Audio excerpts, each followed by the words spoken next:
Dhaka premier লিগের অঘোষিত ফাইনালে চিরপ্রতিদ্বন্দ্বী মোহামেডানকে 6 উইকেটে হারিয়ে হ্যাটট্রিক চ্যাম্পিয়ন হলো আবাহনী। কাগজে কলমে আবাহনীর শক্তিমত্তা তুলনামূলক কম হলেও মাঠের পারফরম্যান্স দিয়েই ঘরোয়া লিগের 24তম শিরোপা জিতল আকাশী নীলরা। ঢাকার ক্লাব ক্রিকেটে আবাহনীর সাফল্য আকাশছোঁয়া। সর্বাধিক লিগ চ্যাম্পিয়ন হওয়ার কৃতিত্বটা আগে থেকেই ছিল তাদের।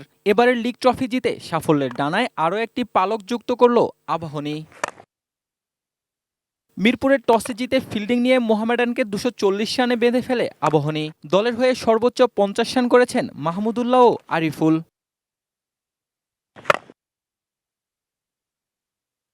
241 রানের টার্গেট 40.4 ওভারেই পেরিয়ে যায় আবাহনী। রান তাড়ায় সামনে থেকে নেতৃত্ব দিয়েছেন অধিনায়ক মোসাদ্দেক হোসেন। 108 রানে 4 উইকেট হারিয়ে চাপে পড়া আবাহনীকে টেনে তোলেন মোসাদ্দেক ও মোহাম্মদ মিঠুন। অপরাজিত 78 রানের ইনিংস খেলেন মোসাদ্দেক, মিঠুন অপরাজিত থাকেন 66 রানে।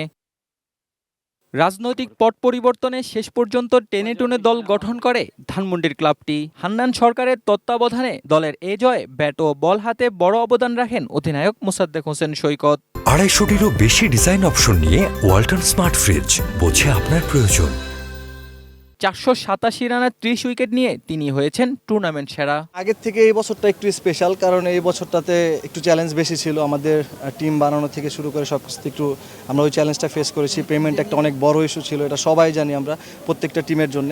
সো এইটা আসলে প্লেয়াররা যেভাবে করে আমরা স্যাক্রিফাইস করেছি, এটা অনেক বড় একটা ব্যাপার।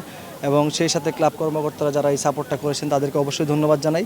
এই বছরটা আমাদের জন্য একটু চ্যালেঞ্জ ছিল, বাট চ্যাম্পিয়ন হতে পেরেছি আমাদের কাজ মাঠে, সেটা আমরা করতে পেরেছি। জাতীয় দলের নির্বাচক পদ ছেড়ে আবাহনীর কোচের দায়িত্ব নেন হান্নান সরকার। শিরোপা ধরে রাখাই ছিল তার মূল লক্ষ্য।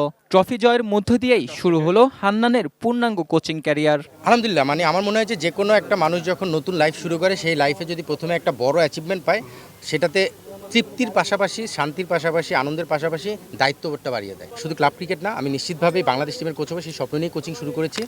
সেটা সময়ের সঙ্গে সঙ্গে যত তাড়াতাড়ি নিজের পারফরমেন্স দিয়ে অ্যাচিভ করতে পারি, সেটাই লক্ষ্য থাকবে। বাট এই চ্যাম্পিয়নশিপটা নিশ্চিতভাবেই আমার দায়িত্বটা আরও বাড়িয়েছে। আমি কত তাড়াতাড়ি সে জায়গায় মনোযোগ দিয়ে আরও ডেভেলপ করতে পারি। Mahmud Ibrahim, ATN news, Dhaka.